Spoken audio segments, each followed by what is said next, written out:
సృష్టికర్త అయిన దేవుని పేరట మీ అందరికీ శుభాభివందనములు తెలియజేసుకుంటున్నాను. జీసస్ న్యూ క్రియేషన్ మినిస్ట్రీస్ ద్వారా ఈ రీతిగా ప్రతిరోజు అనుదిన ఆహారమును మీతో పంచుకోవడానికి దేవుడిస్తున్నటువంటి కృపను బట్టి దేవునికి అనలేని కృతజ్ఞతలు. వాక్య ధ్యానంలోనికి మనం వెళ్దాము. లూకా సువార్త 9వ అధ్యాయము 9 నుండి 14 వచనములు. తామే నీతిమంతులమని తమ్ము నమ్ముకొని ఇతరులను తృణీకరించి కొందరితో ఆయన ఈ ఉపమానము చెప్పెను. ప్రార్థన చేయుటకే 2 మనుషులు దేవాలయంలోకి వెళ్ళిరి.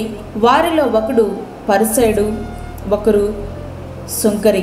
పరిసయుడు నిలువబడి, దేవా, నేను చోరులను, అన్యాయస్తులను, వ్యభిచారులనైన ఇతర మనుషుల వలనైనను ఈ సుంకరి వలనైనను ఉండనందున నీకు కృతజ్ఞతాస్తులు చెల్లించుచున్నాను. వారమునకు 2 మార్లు ఉపవాసము చేయుచు నా సంపాదన అంతటిలో 10వ వంతు చెల్లించుచున్నానని తనలో తాను ప్రార్థించుచుండెను. అయితే సుంకరి దూరమున నిలుచుండి ఆకాశం వైపు కరులెత్తుటకైనను ధైర్యము చాలక రొమ్ము కొట్టుకొనుచు, దేవా, పాపినైన నన్ను కరుణించుమని పలికెను. అతని కంటే ఇతడు నీతిమంతుడిగా తీర్చబడి తన ఇంటికి వెళ్ళెను. కొందరు నీతిమంతులమని, పరిశుద్ధులమని తమకు తామే తీర్పు తీర్చుకొని ఇతరులను మాత్రం పాపులుగా ఎంచి వారిని తృణీకరించే ప్రయత్నం చేస్తూ ఉంటారు. ఆ కోవకు చెందినవాడే పరిసయుడు. అయితే మనము నీతిమంతులమని తీర్పు తీర్చవలసింది మనకు మనమే కాదు, మన పొరుగువారునూ కాదు. మన నీతి క్రియలనియు మురికి గుడ్డ వలె నాయను. యెషయా 64వ అధ్యాయము 6వ వచనం. తీర్పు తీర్చవలసింది దేవుడే. పరిసయుడు, సుంకరి ఇద్దరు ఒకే దేవాలయమునకే వెళ్ళారు. ఇద్దరు కూడా ప్రార్థించడానికే వెళ్ళారు. ఇద్దరూ ప్రార్థించింది ఒకే దేవునికి.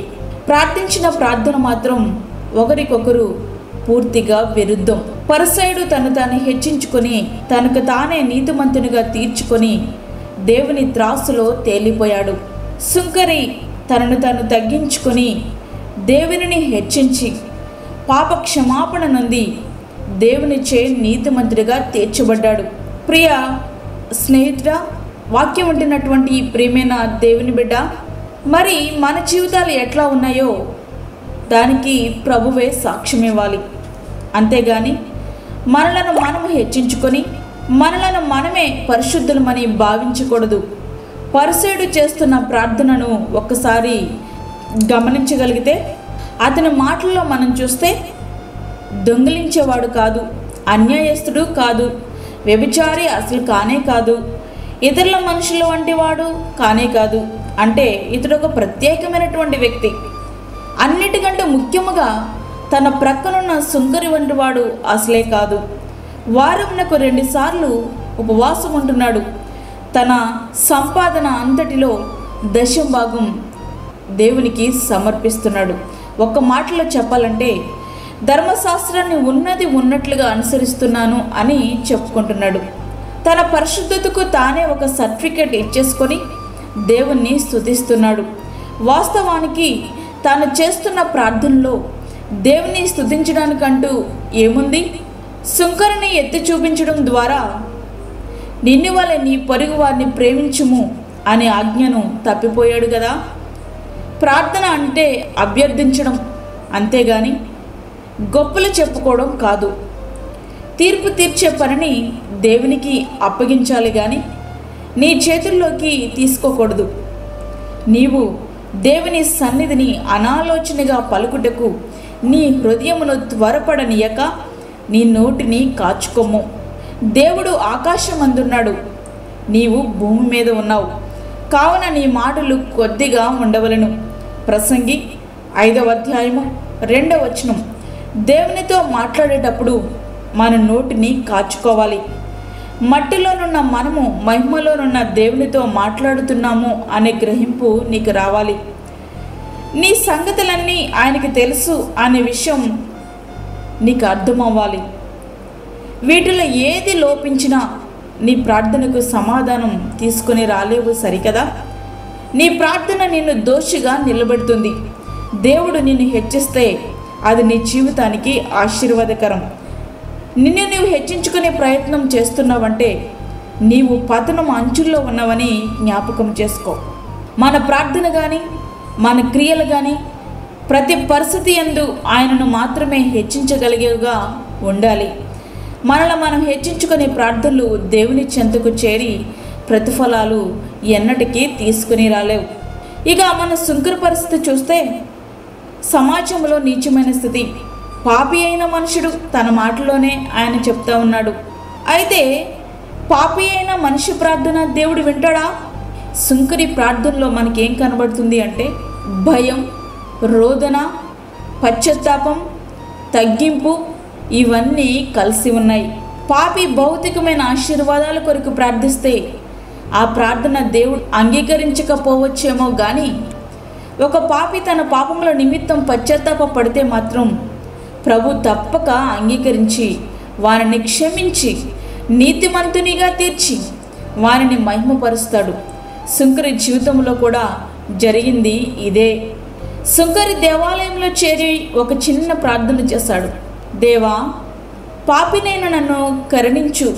పశ్చాత్తాప హృదయముతో సుంకరి చేసిన చిన్ని ప్రార్థన నేరుగా దేవుని యొక్క సన్నిధికి చేరింది.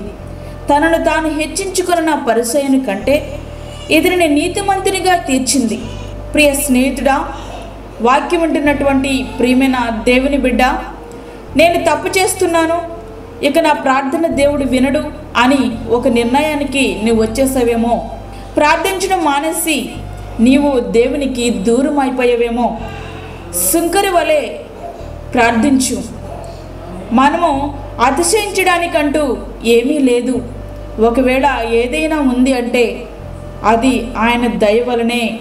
ఇంతవరకు మనం బ్రతికి ఉన్నాము అంటే అది కేవలము దేవుని కృపయే అంటూ మనలను మనం తగ్గించుకుంటూ మన కోసం తన ప్రాణం పెట్టిన ప్రియ రక్షకుని సన్నిధిలో తగ్గింపు మనసుతో మోకరించుదాం.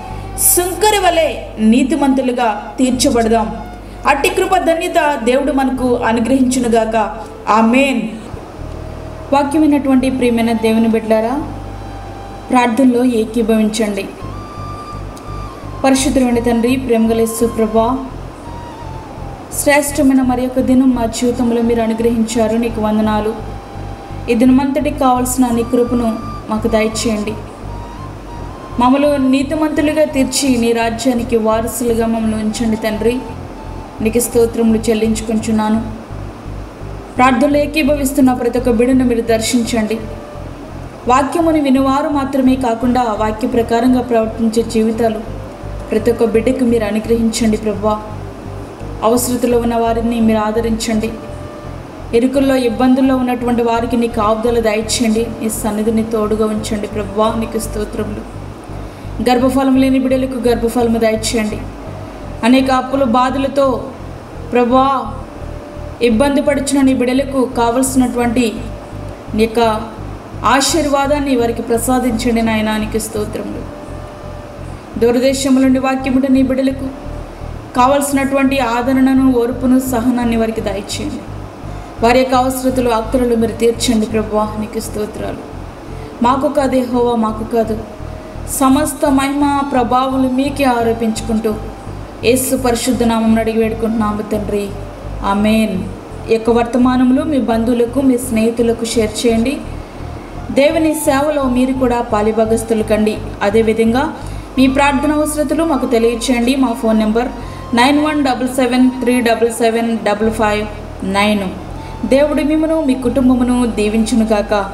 ఆమేన్. దేవుని సేవలో మీ సహోదరి అన్నామణి సల్మన్.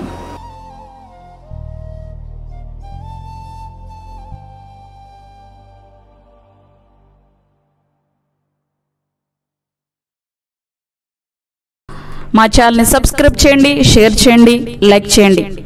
దేవుడు మిమ్మల్ని దీవించునుగాక. ఆమేన్.